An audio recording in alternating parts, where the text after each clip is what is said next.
पालघर जिल्ह्यामध्ये किनारपट्टा आहे, जिकडे माझे कोळी आहेत, तिकडे छान पर्यटन येऊ शकतं. जवान सारखं ठिकाण आहे, तिकडे हिल स्टेशन होऊ शकतं.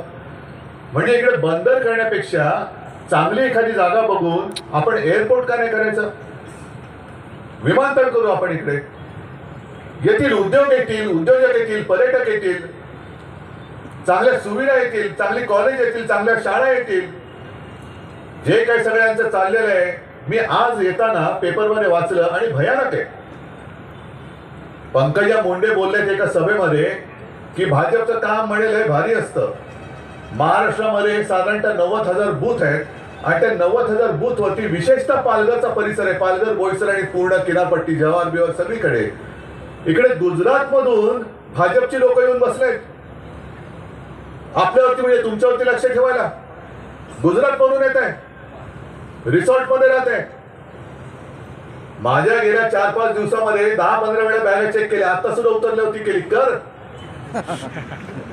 पण हे गुजरात मध्ये जे काही लोक आले ते काय शेव ढोकळा वेगळा काही घेऊन आले, फाफडे घेऊन आले, तपासलं त्यांच्या बॅगा.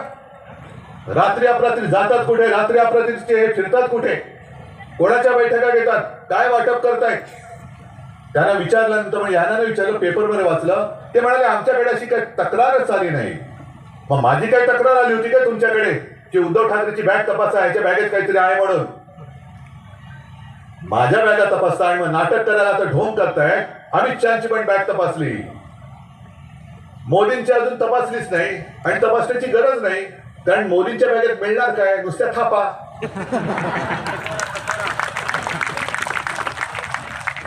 15 लाख रुपये देणार, अच्छे दिन आएंगे, 2 कोटी लोकांना रोजगार देणार. या सगळ्या थापा थापा थापा, नुसत्याच थापा. आणि त्या थापांसाठी बॅग उघडण्याची गरज नाही, त्यांच्या भाषणामधूनच त्यांच्या थापांच्या वापर दिसतात आम्हाला. पण आज संपूर्णपणे महाराष्ट्र निवडणुकीच्या वेळेलाच तुम्ही गुजरातची माणसं आणून तुमच्या नियंत्रणाखाली घेऊन बघत असाल, तेव्हा मराठी माणसाने आपल्या इथला भूमिपुत्र मेला की काय? का म्हणून आपण लाचारी करायची, काय म्हणून आपण दादागिरी सहन करायची? त्या कोल्हापूरच्या सुद्धा त्यांनी मला काहीतरी आव्हान दिले, महाडिक का, तर त्यांनी त्यांच्या सभेत सांगितलं की ज्या महिला आल्या त्यांचे फोटो काढून ठेवा आणि महिलांना सांगितलं की तुम्ही पैसे आमच्याकडून घ्यायचे आणि जायचं महाविकास आघाडीकडे, हे नाही चालणार. 1500 रुपये तुम्ही काय तुमच्या वडिलांकडनं घेऊन देताय? हे माझ्या जनतेचे आहेत, तुमच्या हक्काचे आहेत. आणि महाडिकला मी प्रत्येक सभेमध्ये इशारा देतोय, तुमच्या समोर परत देतोय की इकडे बघ किती मोठ्या संख्येने माझ्या भगिनी आलेल्या आहेत. तू यांचा फोटो काढायचा प्रयत्न कर, बघ त्याच तुला कशा करतील, तुडवतील त्या. पण त्या पलीकडे जाऊन सांगतो की माझ्या एका जरी भगिनीच्या केसाला धक्का लागला तर मुन्ना तुझा हात मी उखडून फेकून दिल्याशिवाय राहणार नाही. बस झाली दादागिरी.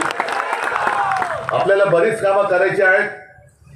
मी जसं तुम्हाला सांगितलं की मुलांना मोफत शिक्षण देणार आहे, महिलांना 3,000 रुपये आपण देणार आहोत, अशा अंगणवाडी सेविकांचं मानधन वाढवणार आहोत.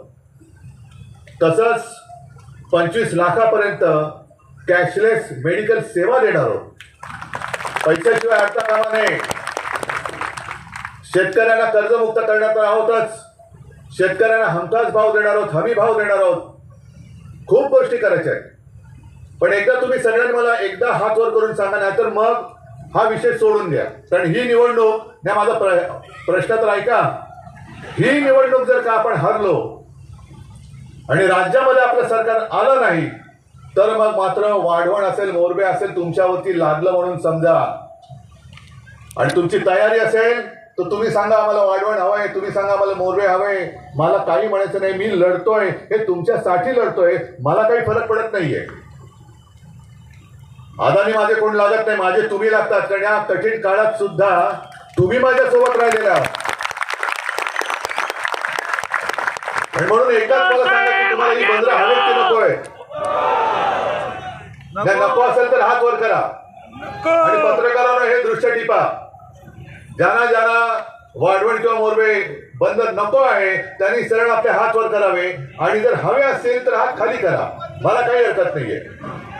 पण जे हात वर झालेले आहेत हे हात 20 तारखेला मशालीचं बटन दाबणार आहेत काय? काय नुसतं या सभेमध्ये हो आणि नाही करून चालणार नाही. जर हा अन्याय तुम्हाला जाळायचा असेल तर तुम्हाला या दोन्ही उमेदवारांना मशाल, धगधगती मशाल हातात घेऊन हा अन्याय जाळून टाकावा लागेल.